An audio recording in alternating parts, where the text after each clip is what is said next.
And then I looked to my left, and right to my left, if you've ever been in this cathedral, you will know this. I looked to my left, and there's a marble coffin saying, "Here lies the remains of William Travis, Jim Buey, and Davy Crockett." And that definitely got me. I was like, okay.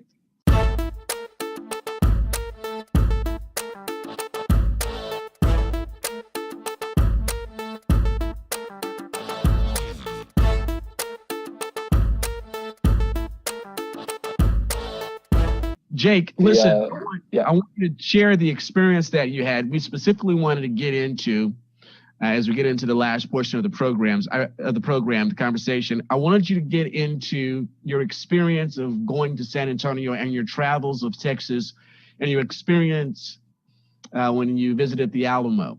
I think it was important for us to allow you to do that, and I want you to do that now, please. So I went to go see Daniel in the summer of August, in August. So I flew from Montreal to San Antonio, and the first thing I wanted to see was the Alamo. You know, I read stories about this in history class, and it fascinated me that, 200 Texans defended their place that wasn't even a nation yet. From the number ranges from 1,000 to 5,000, but you get the deal. They were way outnumbered. So as soon as I got there, it was empty. A lot of San Antonio felt empty. I had trouble seeing people outside of the tourist zones. I walked for a long time outside of the Alamo cultural zone and the touristy zones, and I had a lot of trouble finding people. And I walked further and further and further, and I walked into the Alamo, and there was definitely a presence there. I felt that I felt like I was being watched. I was in the mission, and looking down, I could see that here lies the remains of the Alamo soldiers, and Daniel was able to clarify a bit more on that.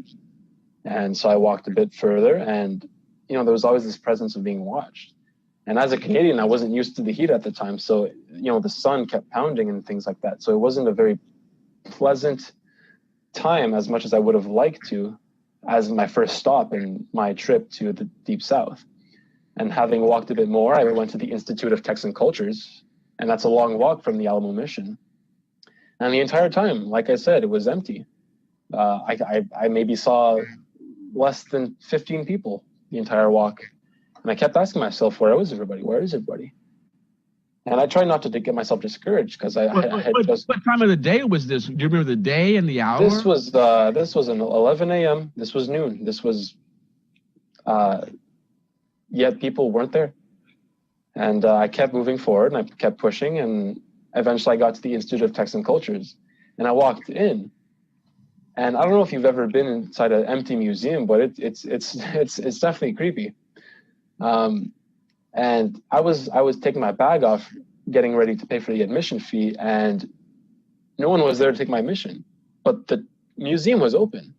Oh, the museum was open. The only person that was there was an old Asian man with a cane that had said hello to me and then walked away. And I was like, all right, I guess I get a free admission. And I walked around, and I kept seeing all the variety of cultures that had affected Texas. And it completely destroyed my idea of Texas being this homogenous, white, rural, Republican voting area of the Deep South. There was influences from Luxembourg, Germany, China, France, every sort of culture you could imagine that had affected Texas in some sort of way. Most recently, Vietnam. Vietnam, for sure. And this is another sector of my book. Huge Asian influence. Of course, yeah. Quebec also holds a large Vietnamese population, and Houston and Montreal are two of the most Vietnamese cities in North America.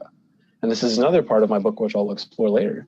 But eventually I leave the Institute of Texan Cultures. I'm feeling really down.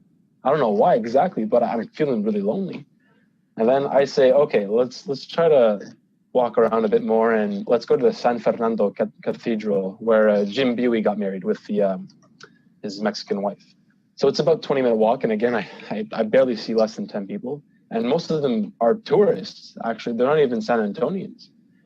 And eventually I get to the cathedral and I start to hear this ominous Spanish singing from the cathedral. And I'm getting closer and closer, and I can start to hear it. And I took this beautiful picture where you can see the sun emanating onto the building itself. And I walk in and I see a bunch of people, an ocean of people. And I'm like, oh, right, it's Sunday. People are religious here in America. So I get in and there's this ocean of people and there's 3 priests, there's the musician, and they're all singing, they're all standing up and they're having a swell of a time. And then I look to my left, and right to my left, if you've ever been in this cathedral, you will know this. I look to my left and there's a marble coffin saying, "Here lies the remains of William Travis, Jim Buey, and Davy Crockett." And that definitely got me. I was like, okay.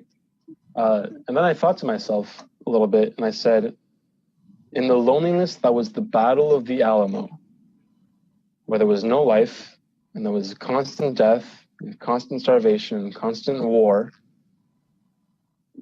all of the life that you could find within that area was inside a church. And having walked through that loneliness, and having walked through that heat, and having walked through that nothingness, I found life in that church. And I looked down and I saw the coffin and the remains of these 3 people that had created Texas through their sacrifices. And I'm not a spiritual person exactly, but if I could tell a ghost story, that would be it for sure. Yeah, well, I would consider myself somewhat a spiritual person, and I can totally relate. Unbelievable story. Jake, in your travels in Texas, did you get a chance to come over to Houston and go to San Jacinto, where the war and independence was ultimately won, where Santa Ana was actually captured in about 20 minutes? 18 minutes to be exact, yeah. 18. So I didn't exactly set foot there, but on my bus trip to Lafayette, I definitely saw it. And for a building to be taller than the monument in Washington, in Texas, it definitely says something. And for such a battle to be won against all odds, it definitely says something as well. Yeah, it's a beautiful piece of property. It always troubles me that when you drive there, you have to go through all the oil refineries, and it seems like the landscape has been, so blighted. I remember as a child, like I said, I grew up in Beaumont and whatever.